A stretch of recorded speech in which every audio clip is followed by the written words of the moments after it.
Greetings one and all, and welcome to a very special episode of Dreamslayer Studios RPG Podcast. I'm your host, Christopher Tyner, and today I'm going to introduce you to a Facebook group that's very near and dear to my heart. The Marvel Superheroes RPG, the Unofficial Canon Project. The purpose of the Unofficial Canon Project is to continue to make gaming supplements for the original Marvel Superheroes role-playing game by TSR from the mid-1980s to mid-90s. The group is made up of a team of passionate individuals committed to keeping the old game alive. Now with over 1,700 members, the game has reached new heights, and the members of the group are churning out new content every month. The group has some pretty high standards. Their objective is to produce high-quality products that meet and sometimes even exceed those that came previously when the game was still being published. The great thing about the UCP is that they are not constrained by production costs for printing, as all of their products are available online as PDF formatted, fan-based publications. While there are other sites out there that have expanded on the game, the focus of the Unofficial Canon Project is strictly centered on the Marvel universe of mainstream Marvel Comics, also known as the 616 universe. My plan for this episode, then, is to take you back to the origins of the Marvel Universe and go back to some of the earliest heroes that saw print in Marvel Comics. One of the Unofficial Canon Project's most prolific content creators is Keith A. Kilburn. From what I have seen Keith put out, he is a real man of nostalgia. 3 of the books he has compiled in particular have stood as the basis for several of my own designs, as I too am enthralled with the early days of the Marvel Universe. First off the block is Keith's Mighty Marvel Western Sourcebook, featuring characters such as Two Gun Kid, Kid Colt, Rawhide Kid, Red Wolf, and the Black Rider. This tome is a whopping 214 pages filled with a vast array of information, and is a unique sourcebook for experiencing the Marvel Universe in an often overlooked bygone era. The book begins with an introduction into the world of the Wild Wild West, detailing the genre and setting forth a bevy of common plot points to start an adventure brewing. In the first chapter, Keith sets the tone with a listing of stats on transportation of the era, from ponies to draft horses and simple carriages to steam locomotives. He then moves on to a list of everyday characters to populate the dusty towns where your characters may find themselves. Everything from prospectors to tribal warriors and typical outlaws and lawmen. Chapter 2 is where the book really shines, with listings on all the heroes that travel the long winding trails of the expansive wilderness and boom towns of the American West. It is shocking at how much depth Keith put into compiling the listings of all of the heroes contained within these pages. Not only is he spot on with the stats for these characters, but he has a detailed history for nearly every single one of them, many of whom even I had never heard of before perusing my copy. On that note, I have to give him props for all of the art he was able to compile for this tome in general. It's a beautiful book with a great, easy-to-follow layout. Keith is a heck of a designer, and his books give any of the original pieces a run of their money. And you know what? I'll go ahead and say it. With the modern technology he has at his fingertips, Keith actually has succeeded in improving on the original books that came before from TSR, and he has even outdone himself on this particular project. Chapter 3 is entitled Sidewinders, and there's no surprise here. These are the meanest, baddest, nastiest villains ever to set foot in the Old West. With more than 135 pages of bad guys, you'll likely never have to write up a character for your Wild West Marvel adventure. Keith has covered all of them in this tome. Chapter 4 focuses on the townsfolk, a valuable asset for populating your Western adventure that will breathe a lot of life into the small towns your characters will find themselves visiting during their travels. Chapter 5 deals with all the critters that an aspiring hero might run into along the way, from creatures as small as a scorpion to those as big as a buffalo. Hunters often fell prey to predators like the cougar, the coyote, and the wolf, all of which are detailed in this chapter. For those that want to explore the supernatural in their game, Chapter 6 hosts a bevy of supernatural beings to choose from to send chills down the spines of the player characters. You got ghost riders, dragons, monsters, and other terrors to haunt the dreams of your heroes for years to come at your fingertips. Keith rounds out the book with a very interesting appendix, a complete breakdown of typical Wild West slang.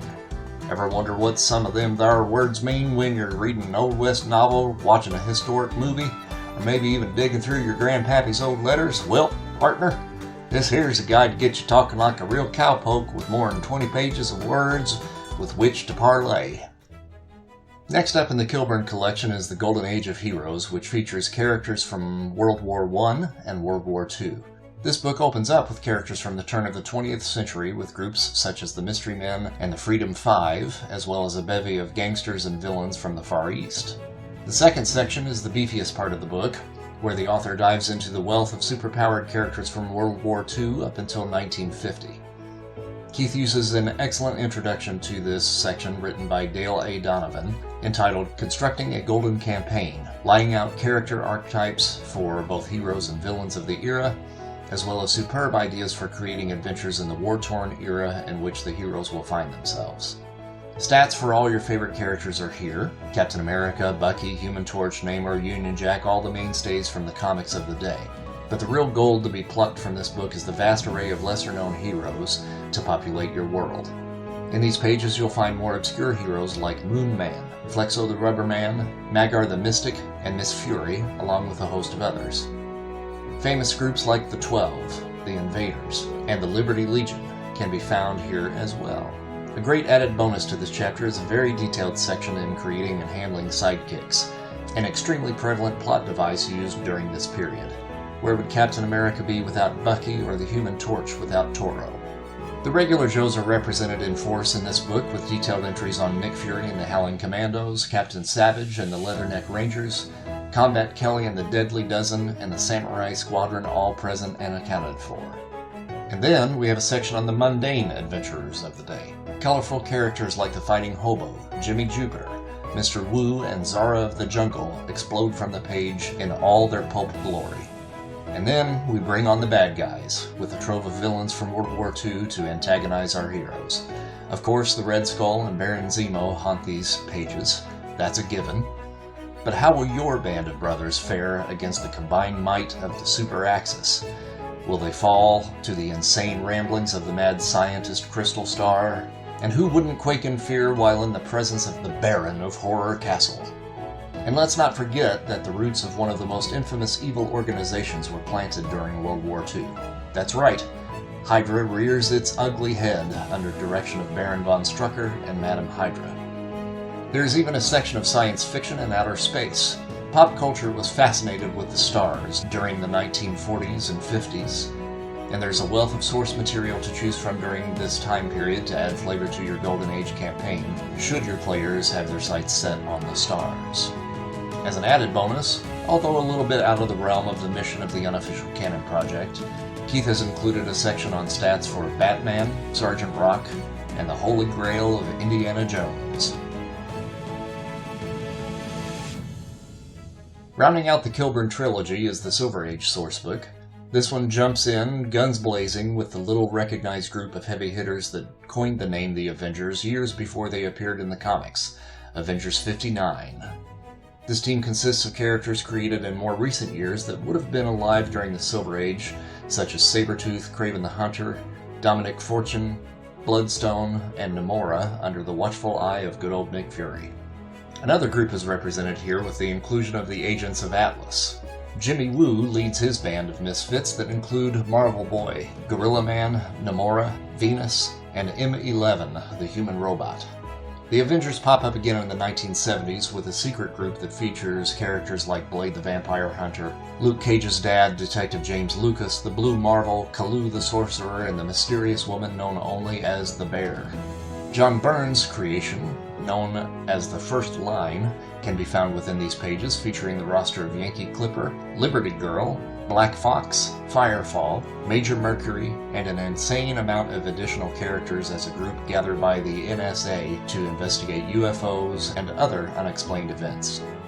Those are just the individual groups of heroes that can be found in the Silver Age book. The solo hero section is certainly nothing to be scoffed at. Here you'll find the Captain America and Bucky of the 1950s, 3D Man, a pair of lesser-known Ghost Riders, and the hero that time forgot, the Sentry.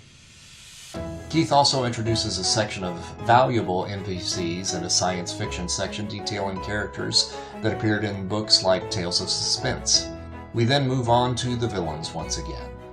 Interestingly, during this time period, villains mostly worked solo and rarely teamed up into groups. Often they found themselves at odds with one another or working for some foreign power. Few of them lasted more than 1 or 2 adventures, and rarely did they manage to escape from the long arm of the law. But that doesn't matter here, because there are dozens of characters to pepper your Silver Age game. All in all, the work Keith put into these source books can't be matched. All of these works can be found on the Unofficial Canon Project Facebook page in the Files section. Do yourself a favor and check out our group.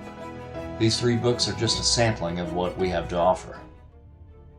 As I mentioned before, Keith's work on these books inspired me to write several campaign books set in these eras, all of which are available either on the Unofficial Canon Project or my own Google Drive, listed in the links below. The first book I compiled using Keith's work as a basis was the World War II campaign book entitled In the Shadow of Evil.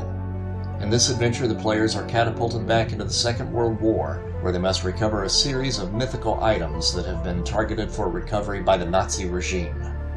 Adolf Hitler and some of his highest-ranking officers hunger for mystical powers to give them the edge that they need to assure their victory over Allied forces. In the Shadow of Evil was designed to offer a unique playing field for you and your players. Not only will you have access to characters from the proper Marvel Universe such as Captain America, Wolverine, and Iron Fist, but you will find a bevy of other pop culture icons in this spectacular crossover event, such as Indiana Jones, The Rocketeer, Aliens, Predators, and Cenobites. The story takes the player characters on a world-hopping adventure in search of 3 items of power that the Nazis are desperately seeking. The Amulet of Pazuzu from The Exorcist, the Lament Configuration from Hellraiser, and the Necronomicon from Evil Dead and Army of Darkness. Along the way, they cross paths with the likes of the Shadow King, an early iteration of Apocalypse's 4 Horsemen, Soviet super soldiers, and the Hand, among others. The follow-up to In the Shadow of Evil is the campaign book entitled In the Mouth of Madness, which picks up after the events of the first campaign. The search for items of power continues with a potential traitor in the midst to shake things up. Another world-hopping mission, the heroes will find themselves in exotic locales such as Bucharest, Paris, Rome, Baghdad, Russia, New Salem, and Wakanda. The items of power the heroes are trying to beat the Nazis to this time include the mysterious Drapa Stones, a series of discs over 12,000 years old with mysterious hieroglyphs that connect them to the ancient city of Atlantis, an ancient Greek computing device far beyond the technology of the era known as the Antikythera mechanism, a Roman dodecahedron, the Baghdad Battery, and the Nordic Goddard Stone. When brought together, these items will form a powerful machine that could change the course of history as we know it. Both In the Shadow of Evil and In the Mouth of Madness contain multi-chaptered adventure books which include a collection of guidelines for establishing your own hero group, descriptions and stats of all the major and minor non-player characters the heroes will encounter along the way, and the necessary notes for running the adventure itself, as well as any side quests the players may stumble across. The books also include several stylized character sheets for each of the main player characters, and map sheets depicting some of the adventure's major locales. Since these 2 books fall somewhat out of canon, you won't find them on the Unofficial Canon project. I have placed the link to the Google Drive in the description below so you can download both of them there. I also have included a link to ClassicMarvelForever.com, where you can find all of the original TSR Marvel publications if you don't already have them, and In the Shadow of Evil can be found there as well. Be sure to check out Dreamslayer Studios' actual play videos and podcasts. We have a great Marvel campaign already under our belts, and it's available for viewing on our channel and streamlined audio versions on iTunes, Stitcher, and Spotify, or wherever you download your podcasts. As always, thanks so much for tuning in, and roll 'em if you got 'em.